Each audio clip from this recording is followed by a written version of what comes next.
नमस्कार. आज आपल्या रेशूज किचनमध्ये गव्हाच्या पिठात कांदे घालून मस्त अशी खुसखुशीत व पौष्टिक रेसिपी बनवणार आहोत. चला तर मग रेसिपीला सुरुवात करूया. तर इथे मी एका भांड्यामध्ये 1 वाटी गव्हाचं पीठ घेतलेलं आहे. तर पीठ चाळून वाटीमध्ये हलकं दाबून घ्यायचं. यानंतर चिमूटभर मीठ घालायचं. आता ज्या वाटीने गव्हाचं पीठ घेतलेलं आहे त्याच वाटीने 1 वाटी पाणी घ्यायचं व हे पीठ आपल्याला इथे मळून घ्यायचं आहे. पण जसं आपण चपातीसाठी मळतो ना तसं मळायचं नाही. आपल्याला हे पीठ थोडंसं घट्ट मळायचं आहे. म्हणजे चपातीला मळण्यासाठी आपण पीठ एकदम मऊ मळतो, पण या रेसिपीसाठी मात्र आपल्याला पीठ थोडंसं घट्ट मळायचं आहे. म्हणून थोडं थोडं पाणी घालूनच हे पीठ मळून घ्यायचं. म्हणजे पाण्याचा अगदी बरोबर अंदाज येतो आणि पीठसुद्धा अगदी व्यवस्थित मळलं जातं. तर आता इथे थोडं थोडं पाणी घालून पीठ मळून घेतलेलं आहे. तर 1 वाटी पिठासाठी मला इथे अर्धी वाटी पाणी लागलेलं आहे. आणि हे पहा, थोडंसं घट्टच मळून घ्यायचं. यावरती आता प्लेट ठेवून हे बाजूला असंच ठेवून देऊया. आता आपण दुसरी तयारी करूया. तर इथे 2 मीडियम साईजचे कांदे घेतलेले आहेत. आता हे कांदे आपण चिरून घेऊयात. तर कांद्याचा हा खालचा जाड भाग काढून टाकला की कांदा एकदम सुट्टा सुट्टा होतो. तर कांदा आपल्याला इथे पातळ चिरून घ्यायचा आहे. अजिबात कांदा जाड चिरायचा नाही. तर कांदा मी ती उभा चिरून घेत आहे. आपल्याला हवं असेल तर कांदा आपण बारीक चिरला तरीही चालेल. तर आता इथे सर्व कांदे मी चिरून घेतलेले आहेत आणि बघू शकता एकदम पातळ असा कांदा चिरून घेतलेला आहे. आता हा कांदा आपण एका बाउलमध्ये काढून घेऊयात व आपल्याला असा हा सुट्टा सुट्टा करून घ्यायचा आहे. तर कांद्याचा खालचा जाड भाग कापून टाकला की कांदा असा पटकन सुट्टा तयार होतो. यानंतर आता बाकीचे साहित्य घालूया. तर 1 चमचा आलं लसूण पेस्ट, अर्धा चमचा जिरा पावडर, त्याचसोबत अर्धा चमचा धना पावडर, त्यानंतर थोडासा म्हणजे पाव चमचा हिंग घालायचा, तसेच 1 चमचा लाल तिखट व अर्धा चमचा गरम मसाला घालायचा. आता यानंतर मूठभर चिरलेली कोथिंबीरसुद्धा घालायची. आता हे सर्व आपल्याला इथे चांगलं एकत्र मिक्स करून घ्यायचं आहे. तर इथे 1 वाटी गव्हाच्या पिठासाठी 2 मीडियम साईजचे कांदे घेतलेले आहेत आणि हे प्रमाण अगदी बरोबर आहे. तर कांदा हाताने चांगला मिक्स केल्यामुळे काय होतं, एकतर हे सर्व मसाले कांद्याला चांगले कोट होतात आणि कांदासुद्धा सुट्टा सुट्टा होतो. पण आता तुमच्या लक्षात आलेलं आहे का, मी यामध्ये अजून मीठ नाही घातलेलं. तर काय करायचं, जर रेसिपी करायला वेळ असेल तर पटकन यामध्ये मीठ घालायचं नाही. ज्या वेळेला आपल्याला रेसिपी बनवायची असते त्याच वेळेला मीठ घालायचं, नाहीतर कांद्याला पाणी सुटतं आणि रेसिपी व्यवस्थित बनत नाही. तर आता आपलं हे लगेचच बनवणार आहोत. तर चवीपुरते म्हणजे मी इथे छोटा अर्धा चमचा मीठ घातलेला आहे व हे सुद्धा आता यामध्ये चांगलं मिक्स करून घ्यायचं. आता यानंतर हे बाजूला ठेवूया व इथे आता मी पोळपाट लाटणं घेतलेलं आहे. तसेच आपल्याला इथे थोडंसं पीठसुद्धा घ्यायचं आहे व त्यानंतर हे जे मळून ठेवलेलं पीठ बाजूला ठेवलं होतं ना, ते सुद्धा चांगलं मुरलेलं आहे. आता हे सुद्धा आपण इथे ठेवून देऊयात. आता यामधलं थोडंसं पीठ घेऊन आपल्याला चपाती एवढा गोळा बनवायचा आहे व पिठामध्ये बुडवून घेऊयात. तर आता हा गोळा आपल्याला इथे लाटून घ्यायचा आहे. तर आपल्याला इथे शिल्लक राहिलेली कणिकसुद्धा वापरू शकतो. त्याचीसुद्धा ही रेसिपी अगदी छानच बनते. तर इथे मी गोळा लाटून घेतलेला आहे. यानंतर यावरती थोडंसं पीठ पसरवून घ्यायचं. तर ही स्टेपसुद्धा खूप महत्त्वाची आहे. यानंतर जे आपण कांद्याचं स्टफिंग बनवलेलं आहे ते यामध्ये ठेवायचं व जसं आपण मोदकासाठी पारी बनवतो ना, त्याप्रमाणे हे पीठ आपल्याला इथे थोडंसं असं बनवून घ्यायचं आहे. तर हे पहा, या पद्धतीने हे सर्व एकत्र गोळा करायचा व पुन्हा याचा आपल्याला एक गोळा बनवून घ्यायचा आहे. तर जसं आपण मोदक बनवतो त्याच पद्धतीने ही प्रोसेस इथे केलेली आहे व राहिलेलं पीठ हे मध्येच आपण इथे दाबून घ्यायचं व हे व्यवस्थित आपल्याला इथे बंद करायचं आहे. आता पुन्हा पिठामध्ये बुडवून हे आपल्याला इथे लाटून घ्यायचं आहे. तर अगदी हलक्या हाताने लाटायचं आहे, कारण आतमध्ये कांद्याचं स्टफिंग भरलेलं आहे. जर आपण जोर देऊन लाटलं तर काय होतं, हे याला खूप पाणी सुटतं आणि कांद्याचं सारण पूर्णपणे बाहेर येऊ शकतं आणि हा गोळासुद्धा अगदी व्यवस्थित लाटला जाणार नाही.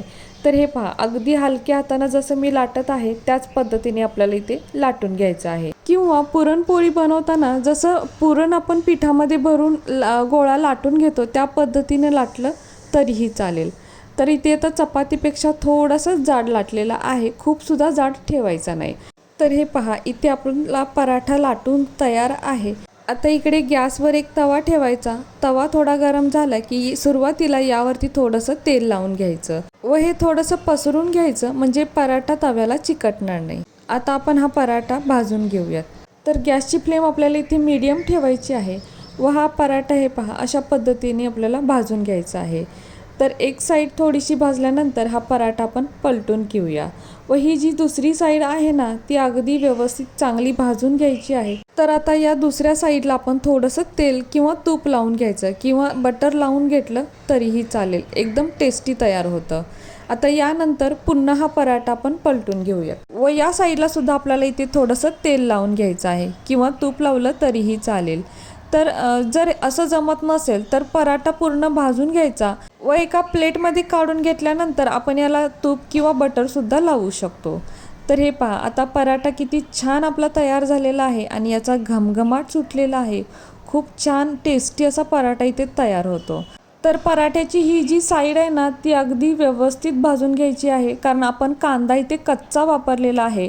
तर पराठा अगदी व्यवस्थित भाजला की कांदासुद्धा व्यवस्थित भाजला जातो आणि पराठा एकदम खुसखुशीत असा तयार होतो। तर हे पहा आता आपला पराठा इथे तयार झालेला आहे। आता आपण एका प्लेटमध्ये काढून घेऊयात। आता इकडे दुसरा पराठासुद्धा मी तयार केलेला आहे, तो सुद्धा आपण इथे भाजून घेऊयात। तर दुसऱ्या वेळेला सुरुवातीला तेल लावण्याची गरज नसते, कारण तवा अगदी व्यवस्थित तापलेला असतो व एक बाजू थोडीशी भाजून झाली की यावरती तेल, तूप किंवा बटरसुद्धा आपण लावू शकतो। तर पुन्हा आपल्याला लगेचच ही बाजू पलटून घ्यायची आहे आणि ही जी कांद्याची बाजू असते ना ही या साईडची बाजू, तर ती अगदी व्यवस्थित भाजून घ्यायची, म्हणजे कसं होतं कांदासुद्धा अगदी व्यवस्थित भाजला जातो आणि आपला पराठा जो आहे तो एकदम खमंग आणि खुसखुशीत असा तयार होतो। तर आता दोन्ही साईडनी ते पराठा आपल्याला व्यवस्थित भाजून घ्यायचा आहे। तर व्यवस्थित भाजून घेतलेला पराठा हा टेस्टी होतो व खरपूस भाजलेला ना एकदम खुसखुशीत पराठा लागतो। तर हे पहा जसं आपल्याला आवडेल त्या पद्धतीने आपल्याला इथे पराठा भाजून घ्यायचा आहे। पराठा भाजून झाल्यावर यावरती थोडंसं चीज जरी टाकलं ना तरी अगदी छानच लागतं आणि मुलंसुद्धा आवडीने खातील। तर आता दोन्ही साईडने पराठा छान भाजून तयार झालेला आहे। आता आपण हा एका प्लेटमध्ये काढून घेऊयात। तर आपले पराठे इथे बनवून तयार आहेत। एक वाटी गव्हाचं पीठ व 2 मीडियम साईजचे कांदे, यामध्ये आपले हे 2 मोठे पराठे आणि हा छोटा पराठा बनलेला आहे। तर आपल्या करण्यावरती आहे इथे मी चपाती एवढा पराठा बनवलेला आहे आणि हा छोटा पराठा, तर कमीत कमी 2 ते 3 पराठे बनतातच। आणि बघू शकताय काय मस्त पराठे इथे तयार झालेले आहेत। हे पराठे खमंग आणि खुसखुशीत असे लागतात। यावरती जर थोडंसं तूप घालून खाल्ले ना बाकी कशाची गरजच लागत नाही, पण नाही घातलं तरीही चालेल, असे सुद्धा पराठे खूपच छान लागतात। तर हे पराठे आपण नाश्त्याला, जेवणाला किंवा डब्यासाठी सुद्धा देऊ शकतो। आणि हे पहा अगदी मऊ सूत पराठा आहे हा, अगदी खमंग आणि खुसखुशीत सुद्धा लागतो। इतका छान हा पराठा तयार होतो आणि सारण पहा अगदी काटोकाट सारण भरलेलं आहे। तर हे पहा इतका मस्त हा पराठा तयार होतो। तर हे पराठे कोणत्याही चटणीसोबत किंवा दह्यासोबत किंवा सॉससोबत सुद्धा खाऊ शकतो किंवा असेच पराठे खाल्ले तरी सुद्धा खूपच छान लागतात। आता आपण इथे दह्यासोबत खाऊया। तर मी इथे थोडंसं दह्यामध्ये लाल तिखट मिसळलेलं आहे। तर आता या दह्यासोबत आपण हा पराठा खाऊन पाहूया, म्हणजे कसा चवीला झालेला आहे ते आपल्याला कळेल। तर हे पहा आता आपण हा खाऊन पाहूया। वाव, मस्तच, खरंच खूपच छान आहे। कांद्याचा पराठा इतका टेस्टी लागतो ना, खूप भारी लागतो। तुम्ही एकदा नक्की करून पहा। तर मी ते अजून एक खाते, कारण खरंच तितका तो टेस्टी झालेला आहे। तर असा टेस्टी पराठा तुम्ही एकदा नक्की करून पहा, तुम्हाला सुद्धा नक्की आवडेल। अगदी खमंग, खुसखुशीत आणि टेस्टी। तर भाजी चपाती बनवायचा जेव्हा कंटाळा येतो किंवा भाजी काय करायची सुचत नसेल ना, तर एकदा हा कांद्याचा पराठा नक्की बनवून पहा। अगदी कमी वेळेत बनतो, कमी साहित्यात बनतो आणि अगदी घरच्या साहित्यातच बनतो। तर कशी वाटली तुम्हाला ही आजची रेसिपी जर तुम्हाला आवडली असेल तर आपल्या माणसांसोबत नक्की शेअर करा। आणि हो, व्हिडिओ जर तुम्हाला आवडला असेल तर प्लीज आपल्या या व्हिडिओला एक लाईक नक्कीच करा। नवीन असाल तर चॅनलला सबस्क्राईब करा, सोबत बेल आयकॉन प्रेस करा, म्हणजे मी बनवलेले असेच नवनवीन रेसिपी सर्वात आधी तुम्हाला मिळतील। आता पुन्हा भेटू अशाच एका नवीन रेसिपी सोबत।